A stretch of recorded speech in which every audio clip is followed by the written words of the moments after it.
Assalamualaikum warahmatullahi wabarakatuh.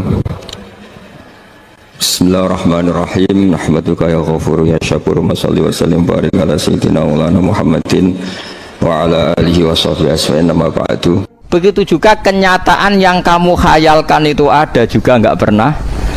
Misalnya negara ini dapat rezeki minallah, diatur oleh Allah al-mudabbir. Allah itu yang ngatur rezeki. Kalau Allah yang sudah ngatur rezeki, Allah yang paling kuat, Allah yang ngatur semuanya. Semua yang ada di dunia itu mau variasi. Ayo gantung no kesejahteraan negara kok bergantung presiden, itu tahu ketemu nang ndi. Tobat deh, paham gitu. Yes, pokoknya dojo gak ada pengeran. Soal milah ya milah sesuai istihad. Sesuai istihad. Sementing orang sesuai order, paham ya, sesuai istihad temen.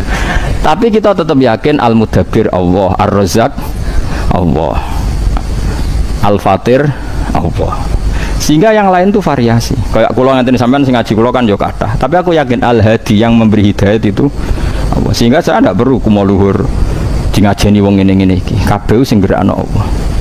Ya sudah seperti itu. Nah, terus lalu ada orang mengatakan begini, dunia makmur itu nak sumber pangannya ada.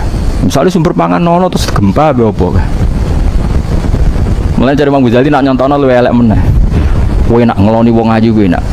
Terus misalnya wong ayu mbok keloni terus ana gempa. Artinya omongane wong ra ono sing bener. Berarti kan kalau omongan bener ngene, ngeloni wong ayu enak, saat iku gak ono gempa, saat iku gak merengut, saat iku. Tapi nyatane wong kan mau ngomong ngeloni wong ayu iku enak. Padahal syaratnya kowe iso ngeloni enak pas sampai gempa. Kowe iso ngeloni enak pas ngamuk. Nah, semua yang dikatakan manusia itu berpotensi tidak valid karena ngomongnya sepotong, dan yang bisa gitu hanya Allah Subhanahu wa ta'ala. Sebab itu hakikat yang kita pilih adalah barang batil semua kecuali sesuai pilihannya Allah Subhanahu wa ta'ala. Lha iya to, cara kowe dadi malaikat sing tukang nyatet rezeki, roh kelakuanem ku guyul. Ndak ada malaikat yang goblok-goblokan kita, kayak malaikat tukang nyatet rezeki mbek ajal. Lah kok orang guyu piye? Misale roken ditulis, misale roken ora tenan. Misale umur mesti piro? Piro? 40 jen. 50. Oke, Bos. 52 kok jen dong, Mas. Mosok 52. Bodoh nih masuk. Piro-piro gini. Ora dendam juga deh. Misalnya Mustafa itu mulai 40 tahun mergawe keras untuk hari tua. Ini bayangannya hari tua itu umur 70. Tak balen malah ya. Mustafa itu mergawe tenan umur 40, asumsine kayak wong kota-kota lho. Asumsine ibu hari tua umur pinten? 70. Berarti mergawe untuk berapa umur? 30 tahun. Terus malaikat bagian ajal ngerti, apa mati sesuk. Malaikat rezeki ya ngerti, wah aku sesuk pensiun, saiki kan sesuk mati. Terus kamu dua niat mergawe untuk masa depan, kira-kira diguyuk gak? Bocah kok gobloke ngono, ngapain mati kok? Iya ta, kira-kira. Cara aku jadi tugas malaikat itu paling seneng malaikat bagian rezeki, ben iso ngenyek. Betapa bodohnya kita. Betapa golek rezeki sing kowe ora bakal nganti hari tua. Utawa ngene. Wah, anakku tak warisi akeh ben makmur. Malaikat ngerti, anak misalnya jenenge Joni, tukang ngentekno donya. Sekali bapaknya mati didol. Sing anak wedok ya ngono, sekali bapaknya mati didol. Kowe nyifati donya, donyaku akeh ben anakku uripe makmur, ben jelakar tok anak putu. Sementara catetane malaikat kelakuane anak tukang ngentekno donya. Kira-kira antarane sing mbok khayal mbek kenyataan dadi lelucu gak cara malaikat? Lucu. Itulah kita ini sering menghayal sesuatu yang nggak pernah wujud. Kue nyifati dunia manfaat gua anak putu kan mesti wujud. Lain di sini kebodohan kita. Mulane Allah nyifati manusia wa kanal insanu zaluman jahula. Wis akeh zalime, akeh gobloke. Zaluman ora zalim biasa banget, zalime jahulan banget, gobloke. Pasti. Karena tadi kita sering berkhayal sesuatu yang nggak pernah nyata. Nah, mulane nak kowe diangen-angen niku sifate angen-angen sing diridani Allah. Misale bayangno, kenapa kok ngumpul donya? ngumpulno rahmate pangeran. Semene ngono. Jadi pangeran yo kena dinyang. Kenapa mus ngumpulno rahmate pangeran? Nah kenapa ngayal kok tinggi-tinggi? Ngayal rahmate pangeran. Iku insyaallah pangeran maklumi. Mergo tapi ada yang muni untuk hari tua jari malaikat mesti so tak peletes kok kowe hari tua. Nah kita itu sering begitu padahal barang batil itu gak pernah datang, artinya kue nganti tua itu gak pernah datang tapi kue ngayal tua. Nah bayangkan oke lah kalau kesalahan itu kan kesalahan dalam khayal hidup gak apa-apa, Allah maklumi. Celakaan kita sering salah dalam hal tauhid. Mulane disebut laqad taqat ta'abinakum bantulla angkum ma kuntum tasumun. Hubungan sesuatu yang pernah kamu khayal itu hilang semua. Karena nanti yang nyata itu hanya Allah. Misalnya ngeten kula ngaji teng putih-putih kula fatwa, karena ini pasti benar, tidak mungkin salah, pasti benar. Kita zaman di dunia kan bayangkan kenal presiden itu enak, kenal menteri enak, kenal kiai besar enak, kenal orang tokoh toh enak. Oke, kalau kata enak masih benar, Allah masih maklumi. Tapi sampean sering bilang itu penting, kenal presiden penting banget, kenal pejabat penting banget, kenal tokoh top penting banget, kenal wong sugih penting banget. Dan kamu tidak pernah keterucut bilang sujud itu penting. Nanti setelah kamu di akhirat dipertontonkan, ternyata amal kamu yang masih hanya satu, yaitu sujud. Kenangan kamu terbaik di dunia itu kira-kira di akhirat nanti itu apa coba? Hanya sujud. Nggak ada malaikat keteror. Wah ini temannya Pak Presiden, harus kita hormati. Mana ada malaikat takut. Wah ini temannya kiai besar, harus kita hormati. Ora iso malaikat buat teror ngono.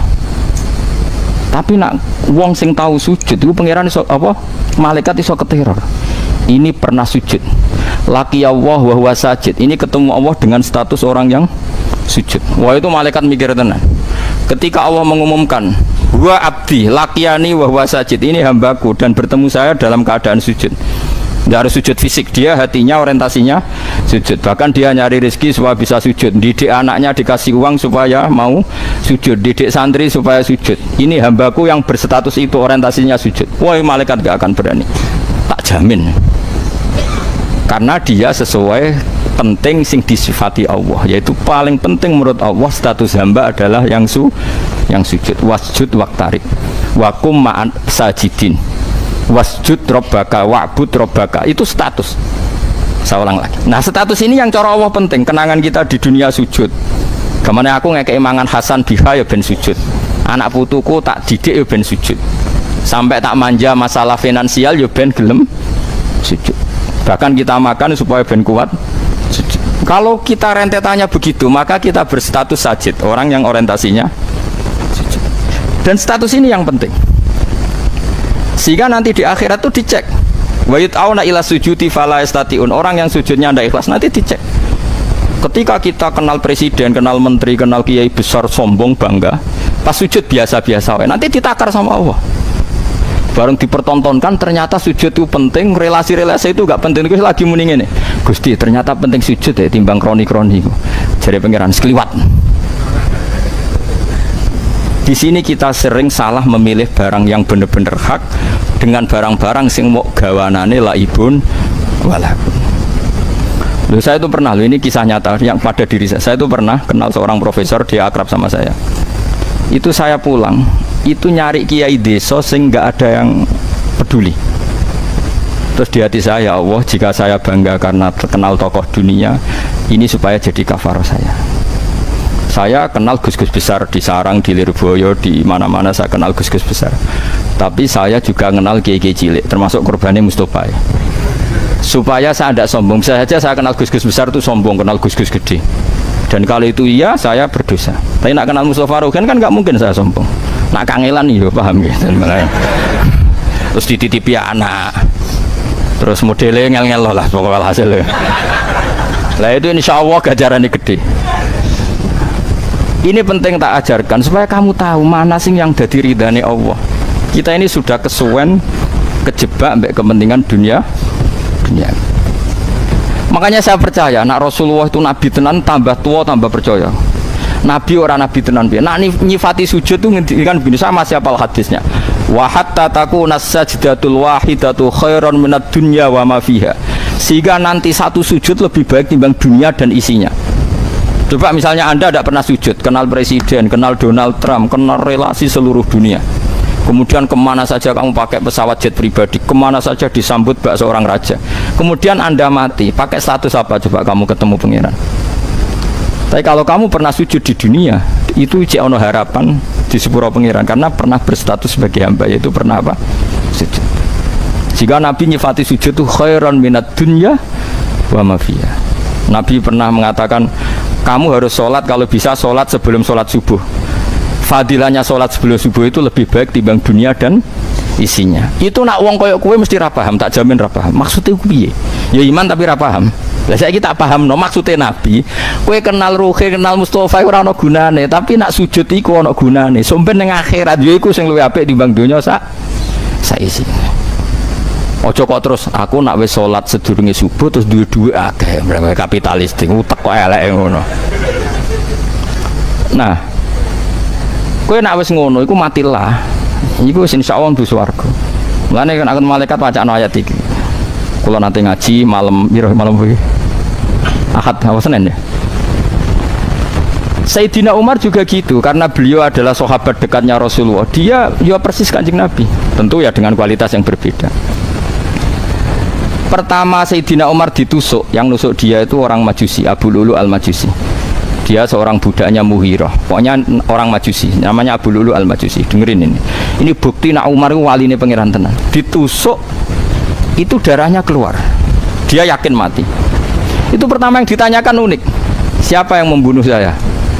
Hulamul Muhirah al-Majusi. Dia adalah budaknya Muhirah, dia orang Majusi. Langsung bilang apa Umar?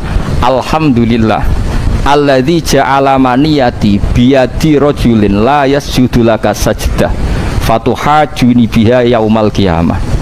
Matur nuwun Gusti, sing mateni kula tiyang sing mboten nate sujud. Sing karena sujud itu dekne iso bantah kula teng akhirat. Maksudnya begini, rungokno tenan kena panjen ben bar iki kena sujud tenanan. Wis ora kudu bebok khusuk, pancen asli khusuk.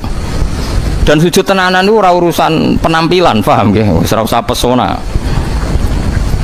Maksudnya gini, rungokno tenan ya. Orang yang pernah sujud sekali saja sungkem teng jenengan Gusti itu potensi masuk swarga. Kula niku isin, gamane ngene, Umar itu pendendam. Pendendam apik. Umar itu pendendam. Pendendam apik bisa ulang kaki. Maksudnya dekne ra rido sing mateni dekne kok mlebu swarga wis gak ikhlas blas. Tapi nak wong niku nate sujud teng jenengan Gusti, kula nuntut iku isin. Piye-piye tau sujud teng jenengan, karena saya tidak siap menabat pertanyaan dari Allah. Umar, wong itu tahu sujud aku mbok kon dakok neraka. Dia tidak siap dengan pertanyaan itu. Umar, wong itu tahu sujud ambek aku, kok mbok kon aku mlebokno neraka iku piye wong tahu sujud ambek aku? Artinya dedame ora kasil, nek ditakoki pengiran ngono dekne ra siap. Padahal dekne kepengin sing mateni dekne mlebu. Makanya dia matur nuwun Gusti, yang bunuh saya adalah orang yang enggak pernah sujud, sehingga dia bisa beradu argumentasi dengan saya hanya karena pernah sujud. Paham sih kalau maksudnya? Betapa esensinya sujud. Tapi kita enggak kesuwen. Satu ambisi, yang penting yang menang 0 sekian. Puas. Kowe sujud bedino itu nikmat terbaik Anda di dunia, ya sujud iku. Liyane itu variasi urip. Kita bernegara butuh presiden, butuh caleg, butuh ketua partai, macam-macam lah. Ketua partai apa wae sing ketangkep, sing ora ketangkep tetap butuh. Itu variasi tok. Tapi kamu jangan pernah gantungkan negara ini pada itu. Negara ini pernah dijajah Belanda. Ya baik-baik saja karena diurusi pengiran. Di CU Mojopahit ya baik-baik saja. Dulu ada PKI ya baik-baik saja. Saya mau ono pemuda milenial ya baik-baik saja. Paling banter cobanya anak pang ya baik-baik saja. Enteng ning ngarepe pangeran inna dzalika ala wahi yasir. Kowe ribet utekem dhewe ora duwe iman. Apa iku al-mudabbir ar-razzaq. Nak maca Asmaul Husna do nangis. Tapi cek iman mbek makhluk.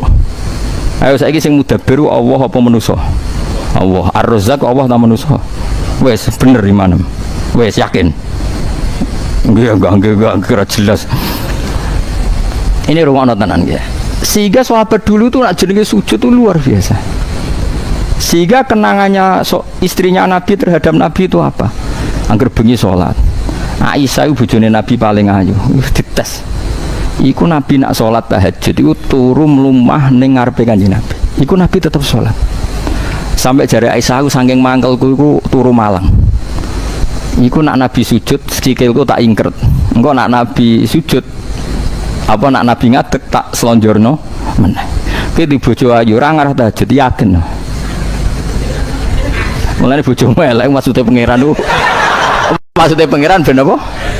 Tahajud. Lha wis elek jera. Subhanallah, subhanallah. Nabi ku sholat nganti sikile melentoh. Iku neng omahe Aisyah ta omahe Hafsah? Omahe Aisyah. Dulu Aisyah wis jaraki turu ning ngarepe. Wis kowe ora ngarah situ sujud tak jamin. Tapi kira Nabi ya pantes ae, ora Nabi ya ora wali.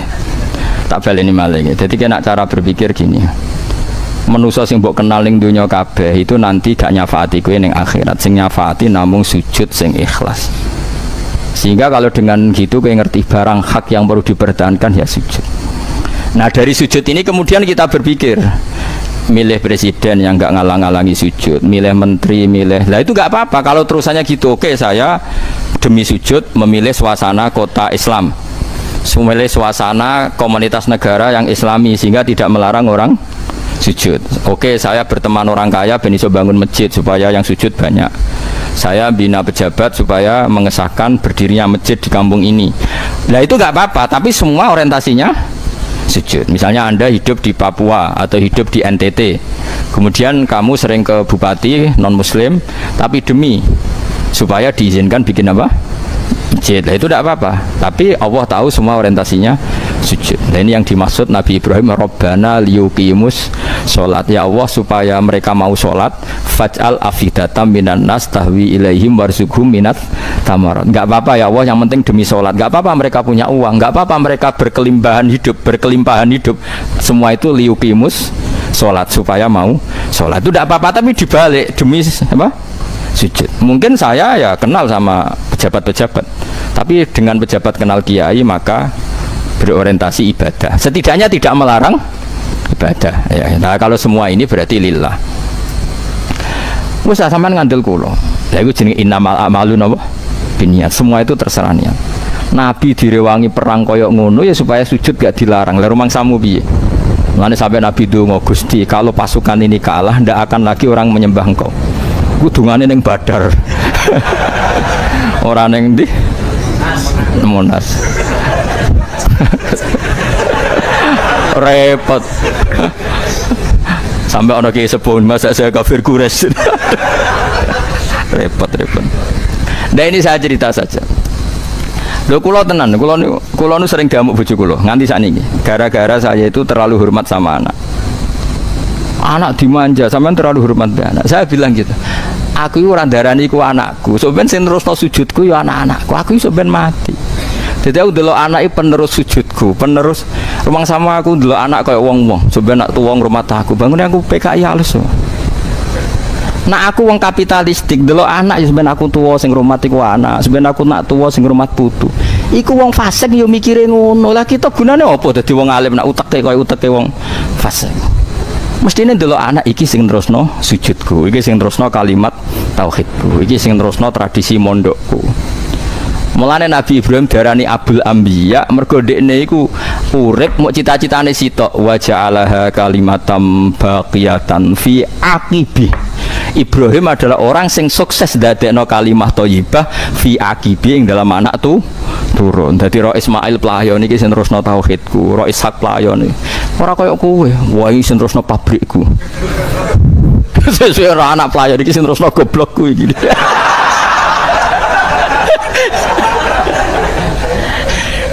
Barang anak goblok tenan pinter jong kok persis. Dadi wong yo mikir, dadi kabeh donya rontatane mung nggo sujud tok. Mane ya Tuhan nafsul mut mainna irji ila rabbiki radiyatan mardiyah fadkhuli fi ibadi. Lah ciri utama ubudiyah itu adalah napa sujud. Mulane pertama surat Quran turun wasjud waqtari. Lah sampean nak takok carane sujud piye Gus? Karena tadi gampang saja caranya sujud, gampang saja. Sujud itu udah harus pas salat seperti itu. Hati kita juga harus sujud. Otak kita juga harus sujud. Caranya adalah kita tahu semua yang ada di dunia ini hanya barang-barang sing horor itu banyak nipunya. Yaitu tadi, misalnya saya mengatakan uang itu penting. Sebetulnya itu kalau kalimat ini kan batal. Misalnya, saya uang ini penting karena bisa melakukan apa saja. Dengan uang misalnya bisa dawat cewek cantik. Tapi misalnya faktanya punya uang banyak tapi ra ono wong ayu. Dengan uang saya bisa makan apa saja. Misalnya kamu punya uang miliaran tapi Allah tidak bikin beras, tidak bikin sate, tidak bikin apa. Berarti sebenarnya kalimat yang benar kan? Saya suka uang karena demi dapat perempuan cantik, misalnya. Ternyata perempuan cantik ini ditari sama uang nggak mau. Nah aku yang muni mesti gelem cek di lapangan. Banyak perempuan cantik yang kadung seneng rugen, bocah kowe ra gelem. Sebetulnya kalimatnya Bani Adam banyak yang batil, cuma pendukungnya akeh. Mergo padha batile ngono. Paham?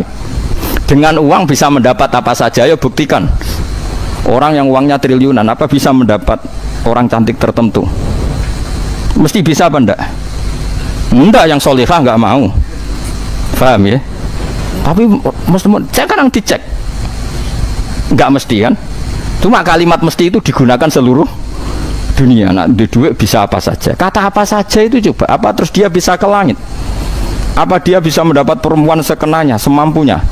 Semaunya enggak juga. Tapi kalimat ini dibenarkan. Makanya uang rata-rata walawit tabal haqqu ahwaahum la fasadati samawati wal ardu wa man fihin. Dunya rusak mergo kalimat batil didukung masif. Mestinya jajal misalnya. Wah, nak saya punya uang banyak bisa apa saja. Terus kue setruk iso apa? Tetep duitmu akeh. Dapat perempuan cantik tapi terus kue bar kecelakaan. Terus impoten apa? Berarti yang benar kan kalimatnya gini. Punya uang apa saja, punya uang banyak, sehat, perempuannya mau, nggak sakit, nggak gempa, nggak ada musibah. Itu kalimat yang benar, tapi kalimat itu nggak kepake gitu. Padahal kalau kalimat itu konstruksinya dipakai gitu semua, oh nak ngono karek Allah ra iso nak manusa kan gitu kan lumayan kelem ngono. Kowe tak ajari waras kok ora dirungono, paham ya? Lah iya kalau kalimat itu utuh pasti orang kembali pada Allah Subhanahu wa taala. Tak warai yo kan yo di dhuwit akeh ya terus yo. Wedokane ya gelem pas ape kelon ra ono gempa sehat. Sing wedok ya pas sapian apa neh? Gak ono anak rangis. Terus gak ono cecek ceblok. Misalnya ape kelon cecek ceblok ya ra sido kan. Nah, sebetulnya kalimatnya itu banyak. Lo coba misalnya kue di bojo ayu pekelon terus diceritani Jawa ini umurnya tinggal berapa? Apa tenggelam? Wah, langsung itu. Kalau sering diparani wong-wong yang pesimis, kok jare Jawa pe tenggelam. Lah kok jadi Jawa aneh-aneh wae. Nak tenggelam ya piye, nak ora ya piye. Masuk ora tenggelam ya tetep mati, aneh-aneh wae ngono. Ora di tauhid takok. Tak iman nonah, tak syahadat nang takok ngono. Memangnya ora tenggelam terus kowe gak mati. Rungono ya. Kalau orang mau pakai bahasa yang benar, di duit akeh iku kepenak. Nak ono oksigen, nak dunia gak gempa, nak Indonesia gak chaos. Misalnya duitmu akeh ning Jakarta terus Indonesia chaos, apa ya mbok apa? Kerusuhan kayak kerusuhan Mei dulu. Berarti nak ngomong biasa. Uang banyak, terus piye? Keadaan apa? Aman, gak gempa, oksigen tersedia, kebutuhan pangan. Wah, itu sing iso Allah tok. Alhamdulillah maksudnya. Jadi eling-eling ya. Jadi kula suwun sangat. Tauhid itu dilatih terus menerus. Makanya Allah nak ngelingno manusa iku, kowe ndek kuping sing mbok nggo krungu iku kok sapa? Kowe duwe mripat sing mbok nggo delok iku kok sampai Allah ngelingkan satu persatu. Ailahumma Allah, apa ada Tuhan yang berperan? Aman khalaqas samawati wal ardo, siapa sih yang menyediakan langit dan coba misalnya uang banyak terus bumi dijupuk mbek pangeran fa idza hiya tamur, terus bumi mengalami likuifaksi koyo ning gone ndi Sulawesi mau apa coba. Dan Allah mengingatkan terus aamintum man fis sama ayakhsifa bikumul ardo fa idza hiya tamur. Jadi dari awal bumi didesain Allah memang bisa likuifaksi. Wong bumi itu sifat Allah wal ardi dzatis sada. Bumi itu potensinya memang pecah. Zatun itu sifat pokok. Jadi dalam bahasa Arab zat itu maknanya sifat pokok. Wal ardi dzatis sada, bumi itu sifat dasarnya memang bisa pecah. Terus Allah ngintikan ayakhsifa bikumul ardo fa idza hiya tamur. Potensi bumi memang melumer. Tamur maknanya melumer. Cuma Allah nyontokno pira-pira ning Sulawesi tok. Contohnya sak Jawa ora tuntas. Kayak sudah pilpres. Coba, jadi Allah ingatkan, apa kamu merasa aman saja di bumi ini? Bumi ini potensi tamur loh, Jong. Allah ingatkan, ayakhsifa bikumul ardo fa idza hiya tamur. Coba kalau orang iman seperti ini itu kan mau ambek pangeran sungkeman tenan. Ya Allah, matur nuwun cek iso ngaji, esok tangi, ya matur nuwun cek iso tangi. Dipisoi bojo matur nuwun bojo kula roh sasarane. Nak nganti ngamuk tangga seputih Gusti, itu kudu syukur. Nak bojomu njaluk dhuwit ke njaluk terus matur nuwun mboten njaluk tangga, isine kaya apa nak njaluk tangga. Ngamuk kowe matur nuwun, nak ngamuk tangga isin kok kaya apa. Dadi mesti nak bojomu ngamuk, pinter dik terusno wae. Lha kok iso pinter Mas? Lah iya ngamuk tepat sasaran. Cen omah iki ra duwe dhuwit mergo aku ya wis terusno wae. Iku wis bener ngamukmu iku bener. Wong di bojo pinter kok ngeluh. Paham ya rungokno tenan. Jadi zatun itu cara bahasa Arab, zatis sod ibumi itu potensinya itu memang pecah. Terus tamur iso melumer, memang wis didesain gitu. Coba bawah bumi itu ada magma, ada ini itu. Tapi Allah mengingatkan terus di surat At-Tabarok, amin tuman fis sama ayakhsifa bikumul ardo fa idza hiya tamur. Dielingno terus. Air yang tiap hari kita minum, apa yang ngelingno? Kul aro'aitu min asfaha ma'ukum ghoron famay ya'tikum bima imain. Mestinya meskipun sekarang air itu gampang, tapi kata Allah, saya bisa tahu-tahu membuang air itu. Terus air itu kemudian hilang, tertelan bumi. Faida apa? Terus famay ya'tikum bima imain. Lalu siapa yang bisa mendatangkan air? Jadi dunia yang stabil ini Allah mengingatkan berkali-kali.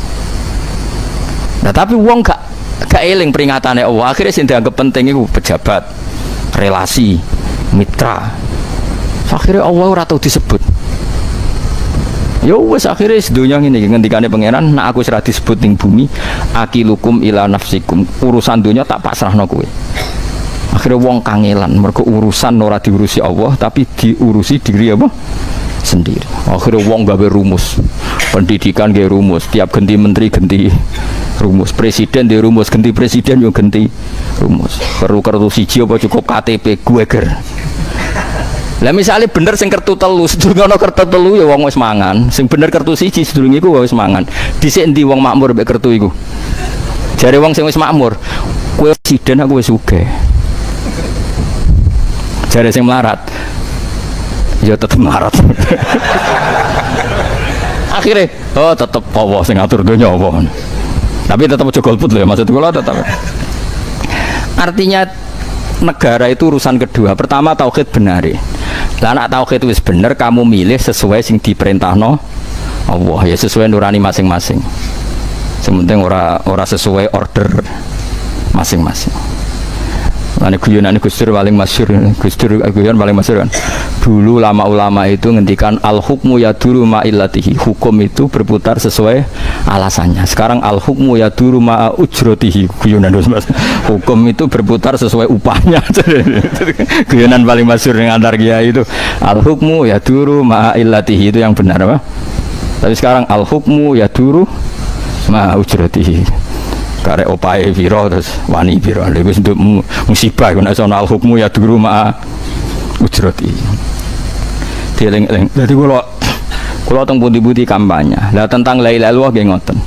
Kowe nek wis mati, iku kanca ya ora ana, wong tuwa ya ora ana, anak ya ora ana. Sing ana namung Allah Subhanahu wa taala. Sebab itu kita harus ikhlas ngamal krana lillah. Ki ngandalo kanca-kanca wis ora ana.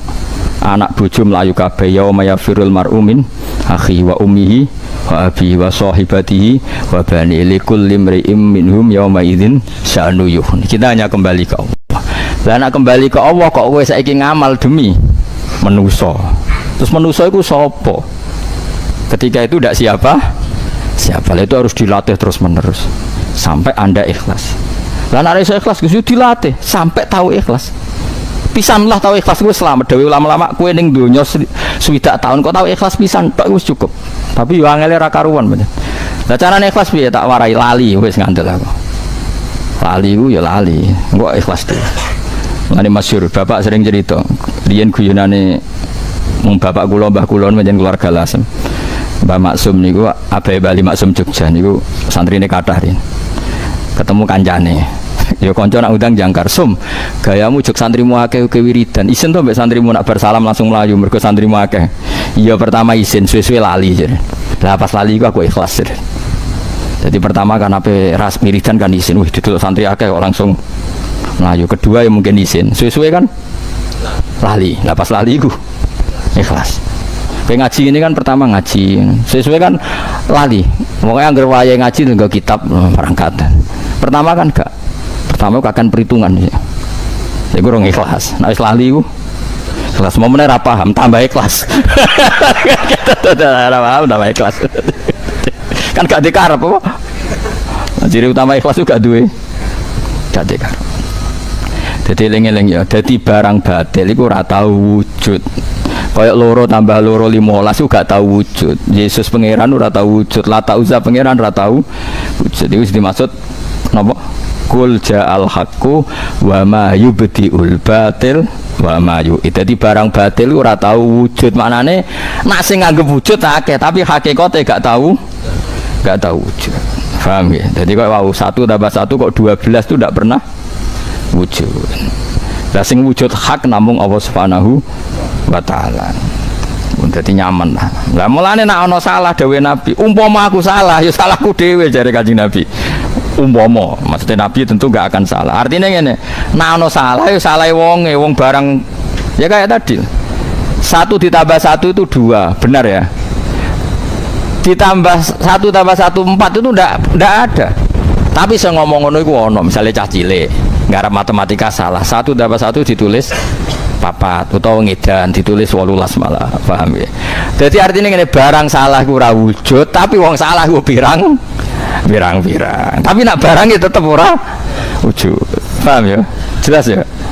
Jadi kok coba bantah aku, tapi wong kafir kan kathah, Gus. Lah iku wonge, nak kekafiran itu udah ada legalitas bahwa Yesus Tuhan, legalitas kalau Lata Uzza Tuhan, legalitas kalau api itu Tuhan, matahari Tuhan itu enggak pernah ada. Statusnya matahari selawase lalat tetap makhluk. Paham ya? Tapi yang menuhankan ada. Kayak 1 tambah 1 mungkin anak kecil nulis 4, wong edan nulis 18.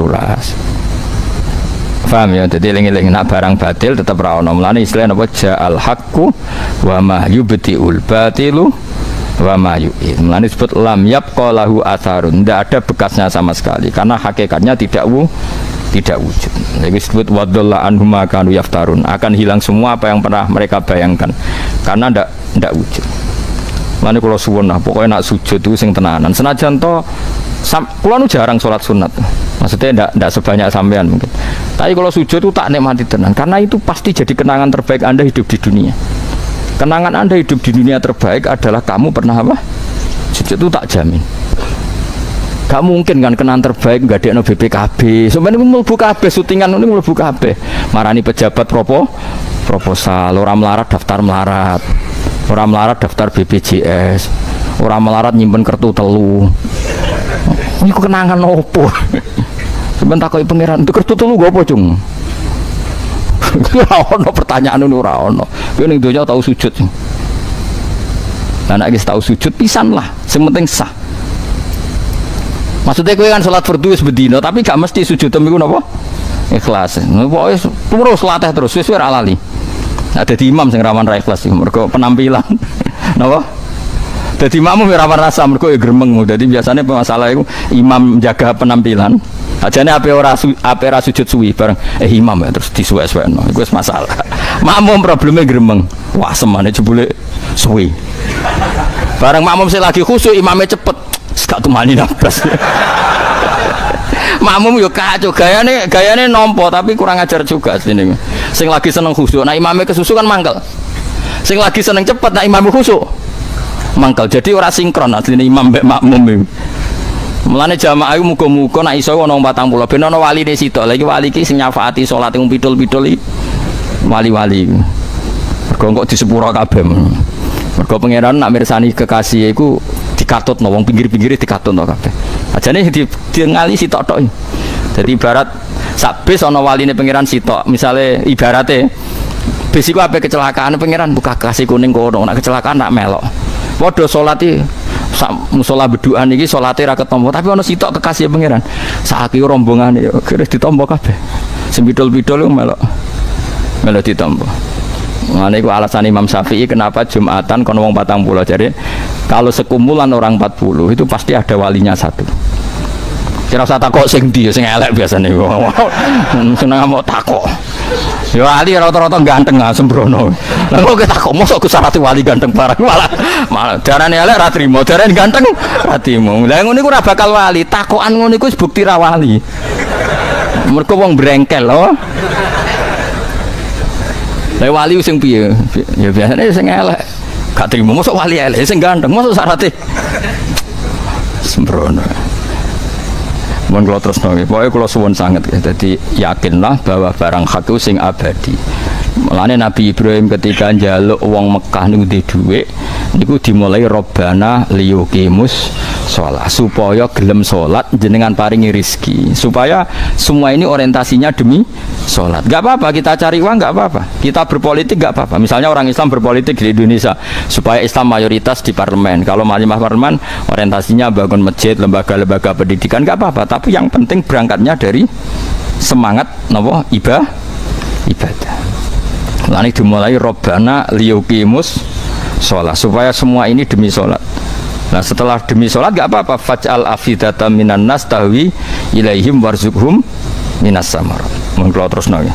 Walau taro umpama ningali sira ya Muhammad itfazi nalikane padha kaget sapa ngakeh. Indal ba'thi nalikane ketangi sangka kubur. Pas iku laro eta tine ningali sira amron ing perkara adiman kang gedhe. Pas bangkit sangka kubur pasti kamu lihat sesuatu yang dahsyat. Nah pas iku fala fauta mongko ora ana pot iku maujud lahum kedhe wong akeh minasangi kita. Manane ora pot ndak bisa lolos dari cengkraman saya kata Allah. La yufawitu tegese ora iso lolos sapa ngakeh nak ing kita. Wa khidulan den tangkep sapa ngakeh min makanin sing panggonan koribin kang parek ail kuburi tegese sangka kuburan. Pasiku wa qalu lan ngucap sapa ngake amanna iman kita bi iklan Muhammad Muhammadin awil Quran itu Quran tapi wa analan hale kaya apa lahum kedhe ngake atana wusu utawi nggon bali untuk iman bil wawi wa bil hamzati badalah hale dadi ngetewawi tanawul iman tegese untuk iman sayang pasiku wis ra iso iman maksudnya imane wis ra ditampa min makanen sing panggonan baidin kang adoan mahali sing panggonane iman izum krana utawa ngake fil akhirati dalam akhirat wa mahaluhu hale te panggonane iman iku adunya ing dalam dunya. Mulane kula nu yakin mun nang jenengan ngandel kula nu yakin ainul yakin hakul yakin Kanjeng Nabi ku pancen nabi tenan. Buktine nak muji sujud itu masyaallah tenan karena Nabi pirsa sing hakikat wujud status kita ila yaumil qiyamah ya sujud iku. Mulane Nabi nak nyifati sujud tadi apa? Hatta takuna sajdatul wahidatu khairan minad dunya wa ma fiha. Bahkan Nabi nak ngendikan sujud masyaallah luar biasa. Ana sahabat selawase derekno Kanjeng Nabi. Bareng suatu saat Nabi kan wonge apian. Congke jo opah opo ngke derekno aku wis suwi. Sahabat itu ya rodok kacau. Tapi kacau soleh. Entos sirin kula pikir-pikir riyen Nabi. Dadi ampun kan jawab sakniki mulai. Bar 3 dina matur. Iku Kanjeng Nabi. Nyuwun dadi kancane jenengan teng swarga. Nabi rodok kaget nyongkone kan yo wedhus ta opo ne jule. As'aluka murafaqataka fil jannah. Saya minta nemani engkau di swarga. Nabi rodok takok. Kowe diwarai wong apa karepmu dhewe? Niku Kanjeng Nabi, kula pikir dunia niku mesti entek. Kula misalnya dadi gubernur untuk pangkat ya entek. Untuk apa entek? Sing abadi niku ngancani jenengan teng swarga. Apa kata Nabi? Fa'inni ala nafsika bikasrotis sujud. Ya ana aku bantu cung ya. Kowe dhewe kudu akeh-akehan sujud. Iku Kanjeng Nabi, wong paling disayang pangeran iku nek ana wong njaluk swarga kon bantu sujud. Kowe trimo kiai ya oke. Sembrono, yo mbahmu. Kanjeng Nabi sing kekasih pangeran, nono wong njok mlebu swarga kowe kon. Fa inni ala nafsika bikasrati sujud. Yo aku bantu jeng yo. Aku bantu, aku iso nyafati kowe bantu, yaiku kowe kudu dhewe ngekeh-ngekehno sujud. Ya kayak kiai takoki ngono mati. Nggih. Nggih mbahmu dene dhewe ra jelas kok malah ape. Lan ana ngono wak tak warai. Yes padha ae do ngekeh-ngekehno sujud. Jebule kowe dhewe ra akeh sujude padha dene. Wis ora usah jawab. Ngene nek ana takon ngono jawab. Cerita iku ya ana zaman Nabi lah, jawabe Nabi ngene. Lha iku fair dadi aja jawab langsung piye. Cerita iku ana zaman Nabi. Lah berarti Nabi dijawab ngene. Tapi aku nak ngancani kowe ora jelas. Engko nang kowe ning neraka malah njuk ngancani neraka malah repot. Jadi Nabi saking senenge sujud terus meneh ada cerita hadis lagi. ketika Nabi cerita orang-orang disiksa di neraka, ini hadis sahih. Ketika Nabi, engko nambah takono ditasih Albani apa belum sembrono. Ngenyek wong. Aku sampai tahqiqan wis ora cocok blas. Imam Tirmidzi ku alim-alime wong. Saiki mahasiswa saenake dhewe. Hadal hadis qad sahih Albani. Imam Tirmidzi kok butuh Albani ku piye ya Allah subhanallah subhanallah. Imam Tirmidzi ku alim mustaqil mujtahid. Albani lagi lahir wingi. Kok hadis Tirmidzi butuh legalitas. Albani Allah karim, Allah karim. Muga-muga disepuro pengen. Yo kowe barang iku sing. Aduh ya Allah. Subhanallah sanas. Imam Tirmidzi yakin ruhe gak tenang. Era Imam Tirmidzi, Imam kitab Bukhari kabeh ku wis diselesaikan ilmu jarhi wa ta'dil. Iku finale ning era Ibnu Hajar Al-Asqalani jenenge kitab Lisanul Mizan. Saiki orang geron hadis iki sik digoleki ini disahihkan Albani apa ndak? Albani mbek kowe ilmune yo udah-udi. Mesti padha wong saiki ne lah. Maksudnya abak kowe sing ngene-ngene iki lho kowe ora ono saingane kowe. Lah wong ikhlas gak butuh saingan. Jadi kalau baleni malih. Kalau wau nerangno napa sing masalah napa sahih napa Tirmidzi. Jadi orang-orang yang kita ini yang kita alami sekarang. Ning hadis sahih kados Imam Bukhari ku nyeritakno wong mukmin sing mlebu neraka iku kabeh diobong kecuali maudhi'as sujud. Terus Nabi dawuh walam takulin nar atharos sujud. Di semua teks hadis sahih ada redaksi walam takulin nar atharos sujud, dan neraka tidak berani membakar bekas-bekas sujud. Ya bekas sujud itu raro, melane itu sono bathuk dicap ben ono bekas sujud itu raro. Pokoknya teke hadis ngono ki ora usah sensitif. Berarti butuh bekas, Gus. Nang ngono tak bikin bekas. Cangkemmu ya ora ngono. Senengane kok takok sing ora-ora, senengane ngajak tukaran. Mesti ngajak tukaran senengane ono sing tersangka, ono sing gak tersangka. Ora usah ngono iku jenenge ra ikhlas, ngaji niku ora ikhlas. Sing tersinggung ya padha ra ikhlas, diulang kok malah tersinggung. Allah piyambak sing pirsa, pokoke Allah dawuh simahum fi wujuhihim min athari sujud. Sampeyan malaikat ku niteni wong apik ora iku didelok ana asari sujud ta ora. Terus asar sujud ana sing maknani bathuke ireng misale. Ana sing maknani asar sujud ora ngono iku. Sampeyan ning akhirat ku ana nur sing dadi ekspresi tau sujud wong padha ra roe. Terus ana sing nafsekno asari sujud iku maknane nek bar sujud terbukti ora maksiat iku berarti sujude tumawa. Nek bar iku tetep korupsi, tetep maksiat berarti sujud ora ana gunane. Mergo sujud itu tanda adil fahsyai. Iku ya ana ulama sing muni ngono padha ora roe kok debat. Tak waraine sitok-sitok. Ayo, pokoke pangeran dawuh sampeyan sing ra kena siksa iku bekase. Ayo saiki. Misalnya ada orang tak bilang ini, rungokno ya kan, tak warai carane ilmu lughat. Dia sekarang sudah tidak minta-minta lagi akibat punya kartu 3. Udah sing sitok muni kartu apa? OCO apa?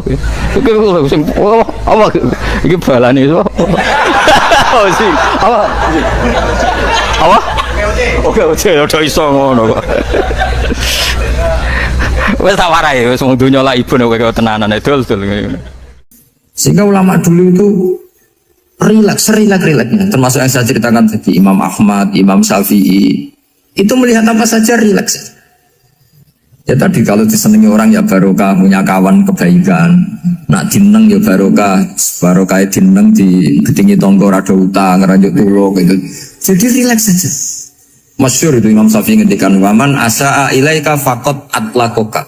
Orang yang berbuat buruk sama kamu hakikatnya adalah membebaskan kamu. Atlako itu apa? Membebaskan. Enak gak jadi hidup itu?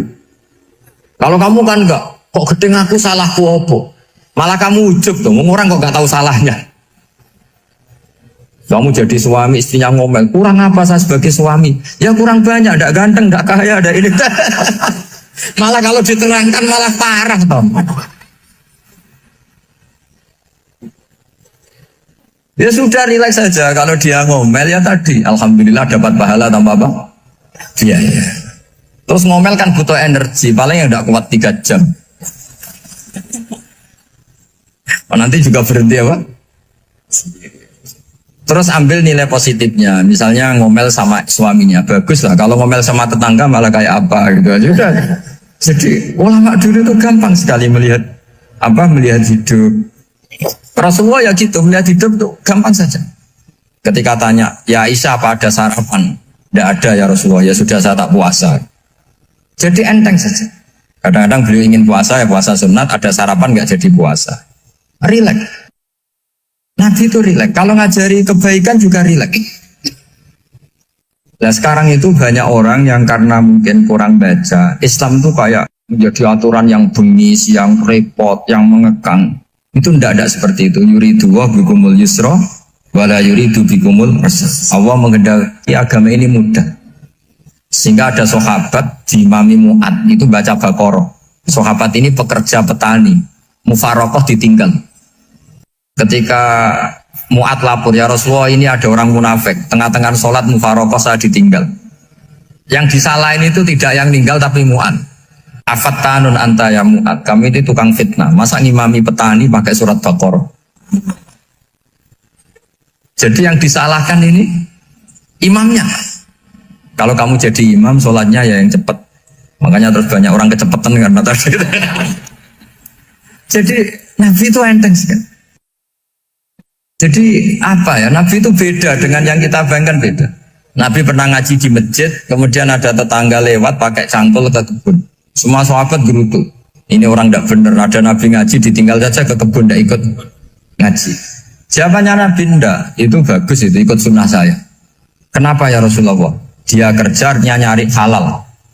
Dan untuk menghidupi keluarganya itu juga ajaran saya. Sehingga yang ngaji ya ajarannya Nabi, yang nggak ngaji karena kerja mencukupi keluarga juga ajarannya Nabi. Segampang ini. Oh, kalau kayaknya kamu kan, wes gak roh akhlak kan gitu.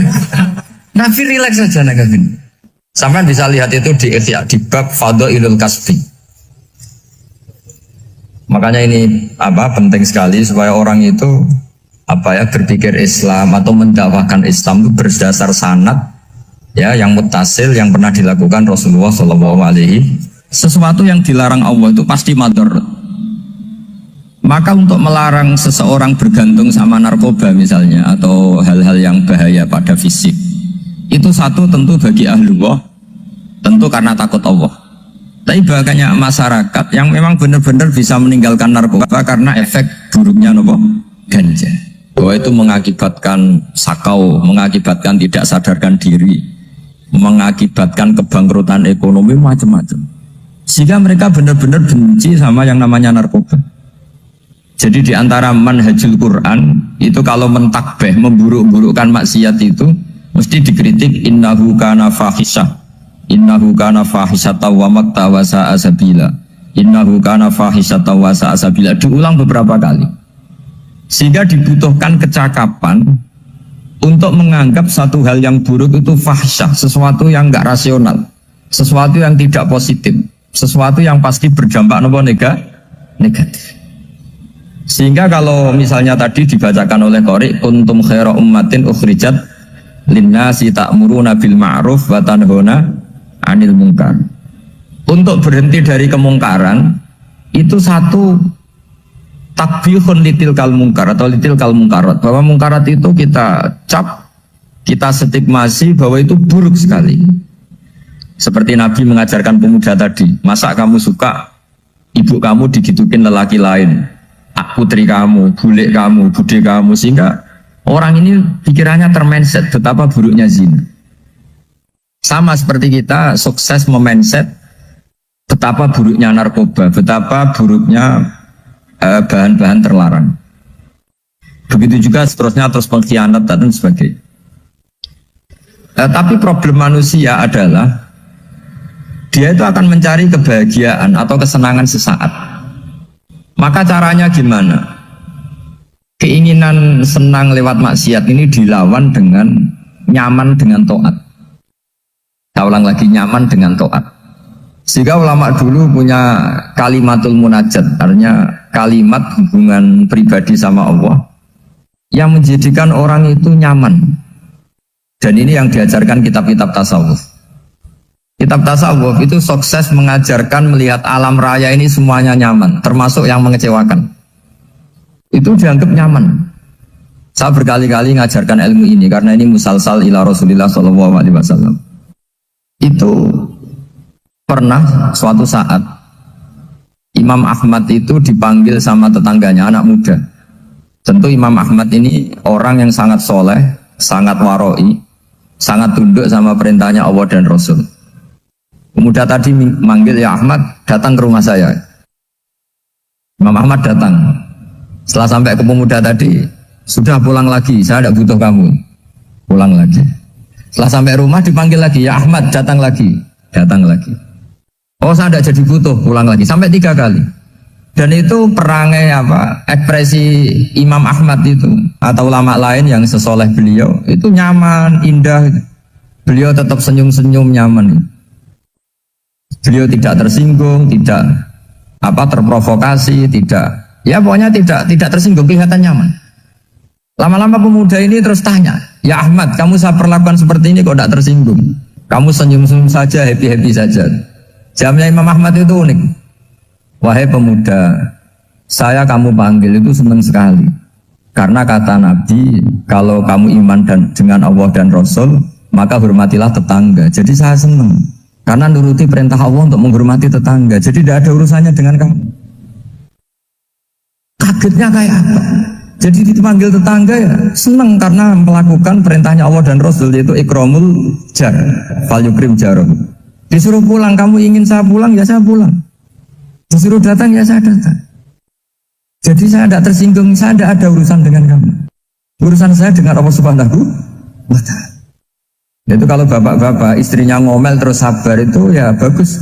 Saya tidak punya urusan. Kalau kamu terprovokasi oleh istri, berarti kamu didikte oleh makhluk.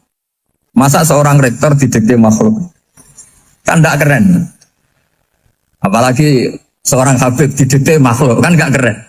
Yang bisa mendikte kita hanya Allah Subhanahu wa Ta'ala. Dan Allah mendikte kita, mengajarkan dia wa ashiruhunna bil ma'ruf fa in karihtunna fa'asa an takrahu shay'a wa yaj'alallahu fi khairan katsira. Jadi cara melihat istri kita bawel gitu atau cerewet, alhamdulillah ini ada pahala tanpa modal, cukup sabar. Kalau istri kamu sedang mesra malah mintanya ke mall, malah biayanya tinggi. Murah mana dapat pahala dimarahin sama saat mesra minta ke mall? Milih yang pertama kan? Nah ya itu tidak usah modal ini. Ya gitu aja. Jadi kalau istri sedang marah bawel, anggap saja ini rezeki. Dapat pahala tanpa apa? Biaya. Nah kalau pas rukun malah nantang ke mall, biayanya malah tinggi. Jadi ulama dulu itu melihat dunia itu happy. Pernah Imam Syafi'i dikasih tahu, orang yang tadi nyium tangan kamu ya, itu di luar menghujat Anda. Jadi dia sopan hanya di depan Anda, kalau di luar menghujat Anda. Jawabnya Imam Syafi'i lucu. Ya baguslah. Yang cerita ini kaget. Kenapa bagus ya Abu Abdillah? Kalau manggil Imam Syafi'i ya Abu Abdillah. Ya berarti saya masih wibawa, di depan saya tidak berani katanya. Jadi dipandang enteng saja. Jadi kalau kamu di depan kamu istri kamu tidak berani belanja, tidak ada kamu belanja banyak, anggap saja Anda wibawa. Jadi enteng saja. Pernah Imam Syafi'i dikasih tahu, separuh dari kampung Anda itu gak suka kamu. Ya bagus lah. Kenapa? Oh nak rukun malah bakal utang katanya gitu. Kira-kira yang utang tuh yang rukun apa yang neng-nengan? Yang rukun. Jadi enteng saja. Masyhur itu makalahnya Imam Syafi'i. Waman asa'a ilaika faqad atlaqaka. Orang yang berbuat buruk sama kamu berarti membebaskan kamu. Kalau saya sedang nenengan sama Habib Hasan Toha Putra, beliau naik Alphard gak nawarin saya sah karena baru nenengan. Tapi kalau sedang rukun malah harus repot mana? Rukun sama tidak rukun? Repot rukun sebetulnya. Jadi Imam Syafi'i itu happy saja. Kalau sedang rukun sama tetangga ya dianggap rukun itu satu kenikmatan. Sedang tidak rukun ya dianggap satu kenikmatan. Jadi orang dulu itu serilek itu melihat dunia. Kalau kita kan enggak, ego. Wah saya ini suami kok dimarahin istri. Wah ini egonya bangkit. Padahal egonya bangkit itu ada kebodohan di situ. Yaitu seorang rektor didikte seorang istri, seorang makhluk. Apalagi kalau Anda daftar wali itu tidak akan jadi wali. Ini wali kok tunduk sama makhluk. Karena didikte apa? Makhluk. Maka Imam Ahmad ketika tetangganya bully gitu ya santai saja, beliau happy. Ketika pemuda tadi eskal janggal, kenapa kamu gak tersinggung ya Ahmad? Memangnya saya harus tersinggung gimana? Kan tak panggil tidak jadi, tak panggil tidak jadi. Hei pemuda, saya ini tidak punya urusan dengan kamu. Saya nuruti kamu karena perintahnya Allah. Saya senang melakukan perintah Allah, harus berbaik sama kamu. Sampai 3 kali. Ajarkan Muhammad atau katakan Muhammad pada umatmu, sebaiknya atau seharusnya mereka hanya gembira dengan melihat fadlnya Allah dan rahmatnya Allah. Ini harus kita pahami mulai dari konstruksi yang paling pokok, yaitu akidah. 2 ahwal. Ahwal itu 1 perilaku sosial. 3 mutammimat, sesuatu yang tidak pokok tapi kita butuhkan dalam mengawal hidup ini. Saya beri contoh, itu sampai maksiat, itu karena cari kesenangan. Misalnya baru penat itu, ingin seneng, ada orang yang macam-macam lah, ingin melihat maksiat, apa itu pornografi, apa nyabu, apa macam-macam. Itu sebetulnya agama punya konsep yang luar biasa, yaitu seharusnya seseorang itu gembira dengan ketaatan. Lalu pertanyaannya caranya gembira gimana? Gembira itu mudah. Jadi misalnya kamu sujud sama Allah Subhanahu wa taala. Terus cara berpikir begini. Ini sekaligus ijazah. Cara berpikir begini. Ya Allah, ini kata Sayyidina Ali, kafani izzan an akuna laka abdan wa kafani fakhron an takuna li rabban. Ya Allah, betapa sialnya saya andaikan saya jadi budak dari makhluk yang sama. Misalnya sampean itu seorang kiai atau rektor atau doktor atau orang terpelajar, kemudian kamu jadi budak atau hamba dari makhluk yang setara. Betapa hinanya saya. Maka kata Sayyidina Ali, ya Allah, saya ini cukup bahagia, cukup bangga karena jadi budak, jadi hamba dari zat yang super atau yang maha super, jadi Allah Subhanahu wa ta'ala. Sehingga ada kebahagiaan yang luar biasa karena menjadi hambanya Allah Subhanahu wa ta'ala. Setelah bangga dengan jadi hambanya Allah, maka kita akan malu. Malu misalnya kok saya bahagia itu nunggu melihat pornografi, melihat maksiat, itu terus menjadi malu. Kenapa saya bisa didikte oleh hal-hal seremeh itu? Ya, kita malu karena didikte oleh hal-hal yang seremeh itu. Karena kita didikte oleh nafsu. Jadi izzatun nafsi, satu harga diri seseorang itu harus dihidupkan untuk hanya tunduk kepada Allah Subhanahu wa ta'ala. Sehingga Nabi itu melatih satu logika tarkul ma'asi. Nabi itu dulu ketika ada seorang pemuda yang ya karena mungkin pemuda ya, dia itu mau masuk Islam, tapi uniknya kata pemuda tadi, saya masuk Islam tapi asal dibolehkan bebas zina. Jadi ini agak sableng gitu. Jadi mau masuk Islam syaratnya dibolehkan apa? Zina atau free sex gitu. Karena orangnya agak hiper. Itu Nabi tidak langsung mengancam dengan neraka enggak. Ketika mau pamit gitu semua sahabat melarang. Mah itu jangan, kamu jangan suan Nabi, itu permintaan yang nggak masuk akal. Setelah lama ditahan, terjadi kegaduhan di masjid, Nabi dengar, itu ada apa itu? Itu ada pemuda yang mau masuk Islam tapi yasta'dzinuhu fi zina, tapi mereka minta izin Nabi untuk tetap boleh zina. Kata Nabi, pemuda itu suruh masuk, suruh menghadap saya. Ketika menghadap Nabi, saya ulang lagi, ketika menghadap Nabi, Nabi mengajarinya itu luar biasa. Nabi tidak langsung mengancam dengan neraka atau dengan azab tunda, tapi kata Nabi, atuhibbuhu li ummik. Kamu suka kalau ibu kamu itu jadi demenannya orang banyak. Pondok ya Nabi, yang demen ibu saya tak bacok kan. Karena ini ya agak preman, di mana-mana orang nakal agak preman. Terus atuhibbuhu li bintik. Kamu suka kalau putri kamu ya digitukan orang-orang. Oh ya enggak Nabi, yang gitukan putri saya tak baca.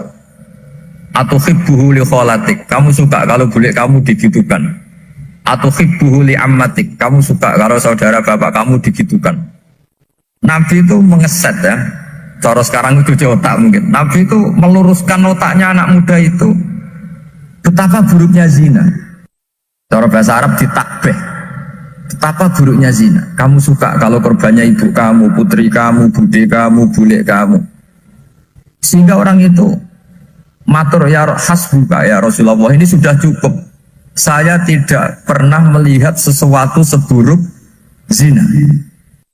Jadi fa'alqallahu fi qalbihi bughda zina. Kemudian Allah meletakkan di hatinya, menanamkan benci zina. Sehingga akhirnya pemuda tadi menjadi iffah, menjadi menghindari zina. Artinya begini ya, ini mungkin yang lolos dari para kita sebagai dai, kita tidak belajar banyak tarbiyahnya Rasulullah Shallallahu Alaihi Wasallam. Jadi kalau kita benci maksiat, itu jangan hanya ditahzir, ditakutkan neraka, itu enggak.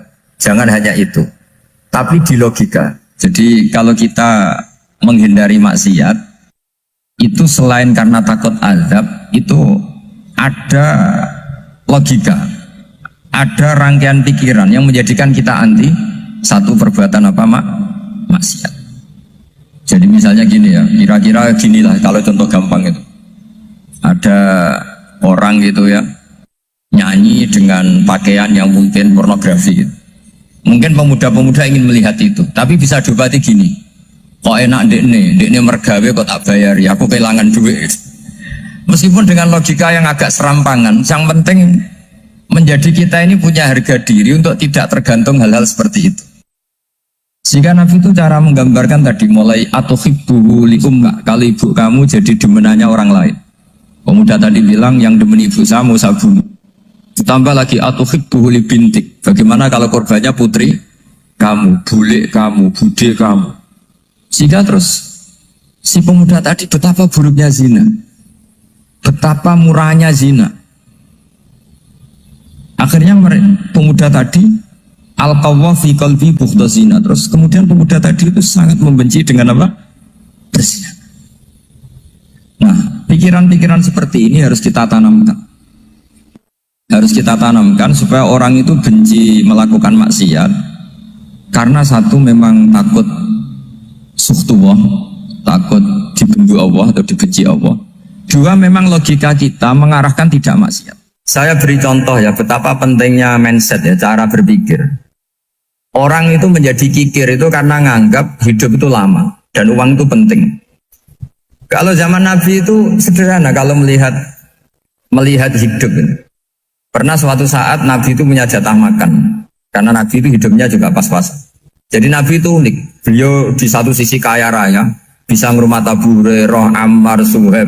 Ashabu Sufa itu dirawat Nabi semua. Itu kan kaya, bisa merawat sekian orang. Tapi di sisi yang lain untuk pribadinya beliau miskin. Kadang nggak bisa makan hari itu. Tapi di saat yang sama bisa merawat Ahlus Sufa. Jadi keliru kalau orang hanya cerita Nabi itu miskin, untuk makan dirinya aja susah. Itu keliru. Kelirunya kalau tidak diteruskan, tapi Nabi mampu menghidupi Ahlus Sufa. Singkat cerita, jatah makannya Nabi itu dikasihkan orang ketika Nabi tanya, ya Aisyah, makanan jatah saya di mana? Oh ya Rasulullah, tadi ada orang minta tak kasihkan, maka makanan itu habis. Apa kata Nabi? Kamu salah Aisyah. Yang kamu kasihkan itu justru yang masih. Ya, yang kamu kasihkan itu justru yang masih. Sehingga Nabi menganggap, makanya Nabi terus ngendikan. Ya kalau mukhatabnya lelaki ya kira-kira begini. Wahallaka min malika illa ma akalta fa'afnaita walabista fa'ablaita. Terus tanya, watasaddaqta fa'abqaita, kata Nabi. Harta kamu ya kamu makan kemudian ke WC jadi kotoran, atau punya pakaian mewah nanti rusak. Watasaddaqta fa'abqaita. Ada yang kamu sedekahkan, yaitu yang abadi sampai akhir. Sehingga banyak pengusaha yang mencintai saya setelah tak ajari hadis itu. Misalnya punya uang 1 miliar karena dia spekulan atau pedagang rawan bangkrut, disedekahkan ke masjid 50 juta, yaitu yang abadi. Jadi kalau suatu saat bangkrut, dia masih punya uang 50 juta di akhirat. Jadi Nabi itu mengajari sedekah itu apa? Ya sedekah itu pengabadian uang. Kalau kita kan enggak, bilang sedekah itu nguras uang. Itu pikirannya setan dan pikirannya orang Islam. Itu cara berpikir setan, bukan cara berpikir umat apa? Sehingga Sayyid Ali Zainal Abidin itu kalau ada orang minta, kemudian beliau ngasih, itu beliau bilang gini, marhaban biman hamala zati ilal akhirah. Matur nuwun nggih jenengan senggeto sangu kula nate. Jadi dianggap teller saja. Orang yang minta uang beliau itu dianggap tukang nyatet bank ini. Karena sudah ditabungkan. Ya sudah. Kalau kita kan enggak, wah pengemis tuh ganggu gini-gini. Kecuali pengemis profesi ya mungkin kita agak-agak enak. Mari zaman akhir tuh ada pengemis apa? Profesi. Jadi repot teman. Terus tak beri contoh lagi kebahagiaan ketika kita milih Islam moderat. Islam kita diajarkan guru-guru kita, utamanya oleh guru kita Mbah Maimun. Saya juga sering ketemu beberapa ulama dunia, termasuk Habib Umar. Saya juga ikut sowan ke sini pas beliau sama Habib ini Hasan Toha Putra di sini sama orang-orang moderat. Itu cara berpikir juga luar biasa indah. Beliau pernah cerita ya, beberapa ulama lah, banyak yang cerita itu. Saya pernah diceritani seorang alim. Ketika ada orang ekstremis itu mau ngebom di tempat maksiat, kebetulan yang maksiat itu kebanyakan ya orang Islam, karena di negara yang mayoritas Islam. Ditanya sama Syekh Sa'rawi itu mufasir top di mana? Mesir. Ini mau tak habisin karena mereka orang Islam kok maksiat terus. Terus ditanya sama Imam Sa'rawi, laumatu ala khini ma'asihim aina masiruhum. Kalau mereka mati dalam keadaan maksiat, mereka kemana? Ya ilanar, mereka pasti masuk neraka. Terus ditanya sama Imam Sa'rawi, wahal masiruhum ilanar muradun nabi amlan. Punya umat maksiat kemudian mati masuk neraka, itu yang diinginkan Nabi apa enggak? Ya tidak aja. Ya sudah, enggak usah dibom, ditunggu tobatnya kata. Karena kalau mati dalam keadaan itu ke neraka dan itu tidak yang diinginkan Rasulullah Sallallahu Alaihi Wasallam. Terus ekstremis ini menjadi tobat, tidak berpikir ekstremis mas. Jadi orang itu harus berpikir mindset yang baik. Meskipun kadang berpikir baik itu ya agak-agak kacau. Ada seorang wali majdzub itu kalau berdoa agak kacau, tapi nggak bisa dibantah. Masyhur itu doa itu. Ini sekaligus ijazah, tapi kalau sebelum wali nggak boleh. Itu datang ke makamnya Rasulullah SAW. Terus doanya itu begini, ya Allah sekarang terserah engkau. Ya Allah sekarang terserah engkau. Jika saya kamu jadikan orang soleh, jika saya engkau jadikan orang soleh, maka surra habibuk, maka kekasihmu ini senang. Yang susah musuhmu yaitu setan. Tapi kalau engkau menjadikan saya orang fasik, maka yang susah kekasihmu, yang senang musuhmu. Jadi kan punya dua pilihan itu. Wah itu kan doa tapi kayak teror itu. Ya jadi berdoa di Raudhah. Wah itu mesti mandi itu karena agak-agak maksa Tuhan itu. Ya Allah engkau punya dua pilihan. Jika saya jadi orang soleh, maka kekasihmu ini senang. Musuhmu yang susah yaitu setan. Tapi jika saya jadi orang fasik, maka musuhmu yang senang, kekasihmu yang susah. Mohon terserah jenengan, mau menyenangkan kekasihmu, apa menyenangkan musuhmu gitu. Kira-kira gimana? Kalau tertarik boleh doa itu dipraktekkan. Tapi kayaknya kalau copy paste itu gak keren, apa? Jadi dulu orang itu muamalah sama Allah dan Rasul itu rileks. Rileks itu nyaman karena ya tadi qul bi fadlillah wa bi rahmati fa bidzalika falyafrah. Sehingga Imam Izzuddin bin Abdissalam itu ngendikan innalladzina yarmunal muhsanatil ghafilat. Di antara kebaikannya ibu-ibu atau mbak-mbak ini harus berstatus ghafilat. Perempuan-perempuan pelupa. Ghafilat itu pelupa. Pelupa dari kenikmatan maksiat sehingga mereka dengan taat. Misalnya ada ibu-ibu atau mbak-mbak atau juga bapak-bapak tahajud, kemudian nyaman dengan tahajud itu. Kira-kira terbersit enggak ingin maksiat? Enggak kan, karena sudah nyaman dengan tahajud, dengan taat. Maka dibutuhkan kenyamanan dalam beribadah. Sebab itu ala bidzikrillahi tatmainnul qulub. Makanya saya termasuk kiai yang setiap ngaji itu happy. seneng. Karena ini untuk kampanye, seneng dengan ngaji, dengan taat itu sudah luar biasa. Kayak apa kalau mereka senengnya kalau nunggu melakukan maksiat. Jadi termasuk bentuk perlawanan kita terhadap maksiat adalah usahakan kamu tuh sebahagia, seneng dengan taat. Istiqnas billah, mu'anasah billah, farah billah, itmi'nan tumaknina billah. Sehingga ini mencukupkan kita tidak berkebutuhan maksiat. Meskipun kita ya manusia, pasti suatu saat atau sudah pernah maksiat. Serasa diceritakan lah, itu mesti gitu. Lah orang-orang dulu itu orang yang sukses mengelola bahagia ma'allah wa billah walillah. Jika wali-wali dulu itu jadi wali itu tidak mesti karena ibadahnya banyak, itu enggak. Mereka orang yang ibadahnya itu biasa. Biasa-biasa sekali. Ulama-ulama dulu ibadahnya biasa sekali. Tapi qulubuhum ma'allah, hatinya itu ma'allah.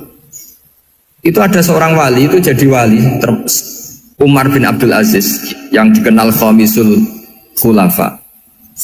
Khamisul khulafa. Di luar khulafa Rasyidin 4, di antara yang soleh adalah siapa? Umar bin Abdul Aziz. Itu ketika mau meninggal, itu senangnya bukan main. Itu semuanya nangis, beliau senang. Terus tanya, kenapa kamu senang? Memangnya saya kalau mati itu kemana aja? Ila khairi madhubin ilah, ke zat terbaik. Dibang urip mbek kowe bolet atau mbek arhamur rahimin kan. Yaitu Allah Subhanahu. Jalaluddin Ar-Rumi ketika mau meninggal itu muridnya nangis semua, beliau marah. Kamu harusnya pesta karena saya mau ketemu kekasih saya, malah kamu tangisi, goblok sekali kamu katanya kan. Jadi orang-orang dulu itu luar biasa. Karena tadi mereka tidak ingin ketemu Allah itu dianggap problem. Harus sesuatu yang membahagiakan. Makanya wali-wali itu kalau berdoa begini, wa khairu ayyami yauman alqaka fih, dan jadikan hari terbaikku adalah hari ketika saya ketemu engkau ya. Pernah dengar doa itu? Wa khairu ayyami yauman alqaka fih, dan hari terbaikku adalah hari saat ketemu engkau. Aman kan enggak? Sampai mati ku wedi. Saya tidak tahu wedi dosa apa wedi Israel apa wedi malaikat siapa? Mungkar nakir. Sebenarnya tidak perlu seperti itu. Karena cara pandang Nabi itu ini bisa dipraktekkan. Kalau kamu orang baik, mati artinya apa? Ya baik. Karena husnul mati. Kalau kamu orang yang buruk, itu kata Nabi, anggap saja mati itu akhir dari keburukan kamu. Nah, aku urip terus, malah maksiat terus. Maka Nabi itu kalau ngajari kita berdoa gini, Allah maj'alil hayata ziyadatan li fi kulli khairin wal mauta rohatan li min kulli syarri. Ya Allah, kalau saya hidup, ya anggap saja ziyadah fi kulli khairin, berpotensi nambah kebaikan. Kalau saya mati, anggap saja ini akhir dari segala keburukan. Maka saya berkali-kali, banyak tradisi ulama-ulama NU, ulama-ulama pesantren, ya ada hanya NU, pokoknya ulama-ulama alim. Itu kalau ada orang mati, orang nakal gitu mati, ini saya gitu. Itu hadirin mesti gak terima. Ngapain nanti orang nakal. Tapi dipaksa sama kiainya, saya gitu. Lama-lama dipaksa. Saya gitu. Padahal yang hati ini kiai, wis ra iso maksiat meneh, wis saya gitu. Karena dengan mati berarti saya sudah tidak bisa maksiat lagi. Jadi Nabi melihat hidup dan mati itu segampang itu. Kalau al-hayata ziyadatan li fi kulli khairin wal mauta rohatan li min kulli syarr. Coba kita ke depan itu kan ada potensi zina, potensi korupsi, potensi maksiat. Yang bisa menghentikan potensi itu apa coba? Mati ya, udah pinter ya. Sudah maju berarti. Berani mati. Berani. Tapi jangan di sini ngel-ngelo panitia.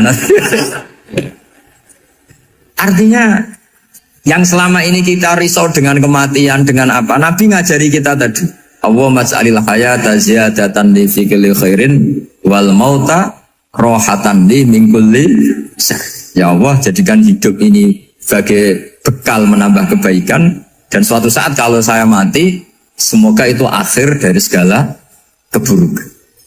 Jadi artinya Nabi itu ngajari kita itu positif terus. Sama seperti ulamanya tadi. Nak lagi rukun mbek tonggo ya sanggep ae kanca keapian. Nang-nengan ben ra utang tenan. Jadi pokoknya penak terus itu. Nak bojo lagi ngamuk, alhamdulillah gak ngajak blonjo Napas rukun ya alhamdulillah kok lagi rukun. Jadi gampang semua. Makanya ada seorang alim itu ngendikan begini, ada yang tanya, saya tuh dulu ketika kaya, teman saya sering main ke saya. Setelah saya miskin nggak ada teman-teman yang ke saya. Dikira si Habib ini kebetulan orangnya Habib itu mendukung keluhan dia. Ternyata enggak. Si orang alim itu bilang gini, malah bagus toh gitu. Kowe wis melarat duwe wong. Ya sudah kamu miskin buruhnya orang lain. Misalnya tukang manol di pasar atau tukang becak. Kemudian teman-teman kamu datang, malah kamu malu tuh jadi tontonan. Bagus kalau mereka lupa pas kamu miskin tidak ada yang lihat kata. Jadi apa ya Pak, dianggap enteng saja gitu. Akhirnya orang ini nggak jadi ngeluh. Selama ini kan kita ngeluh ya ketika miskin teman-teman nggak datang. Coba kalau mereka datang pas kamu buruh bikin botol di orang lain, mantan bos buruh, malu gak? Milih datang kepada? Nggak lah, sudah bener itu. Jadi ulama dulu itu makanya sering baca biar tahu solusi hidup. Jadi ulama dulu itu gampang sekali melihat kehidupan itu, gampang sekali, indah, gampang. Kebahagiaan ini pula yang harus kita latih dalam melakukan ketaatan. Tapi memang obsesi saya terbesar atau cita-cita saya terbesar memang setiap ngaji saya ingin orang mukmin semuanya itu bahagia. Dengan bahagia itu mereka tidak neko-neko ingin mencari kebahagiaan lewat jalur apa maksiat. Sehingga dalam konstitusi ulama yang ditulis di kitab-kitab usul fikih, dan itu kitab yang saya kaji, selalu saya kaji, itu membela-bela sesuatu yang mubah itu sampai luar biasa. Karena melihat mubah itu, misalnya Anda tidur itu berstatus mubah, Anda bermain catur berstatus mubah, Anda rileks sama teman jagongan semalam dengan teman rektor atau dosen atau yayasan, itu melihatnya bukan mubah tapi tarkul maksiyah. Misalnya saya semalaman asik musamarah itu jagongan malam sama Habib Toha Al-Munawwar. Itu Allah ngitungnya bukan, wah ini jagongan ngalor ngidul tidak penting tuh, enggak. Malam itu bahak tidak ke dugem, tidak ke tempat maksiat. Sehingga ada ulama yang mengatakan mubah itu enggak ada. Saya ulang lagi, mubah itu enggak ada. Kan umumnya ulama membagikan wajib, ya kan, haram gitu. Terus diantaranya mubah, sunat, makruh. Ada ulama yang mengatakan mubah itu enggak ada. Kenapa? Logikanya begini, itsma min mubahin illa wa yatahaqqaqu bihi tarku haramimma. Karena tidak ada mubah yang Anda lakukan kecuali saat itu pasti ditinggalkannya sebuah keharaman. Misalnya Anda sedang jagungan sama istri di luar, di rumah, asik di rumah semalaman. Mungkin bahas hal-hal yang ringan. Mungkin melihat sinetron atau apalah yang ringan. Tapi di situ terjadi Anda meninggalkan ke tempat-tempat maksiat.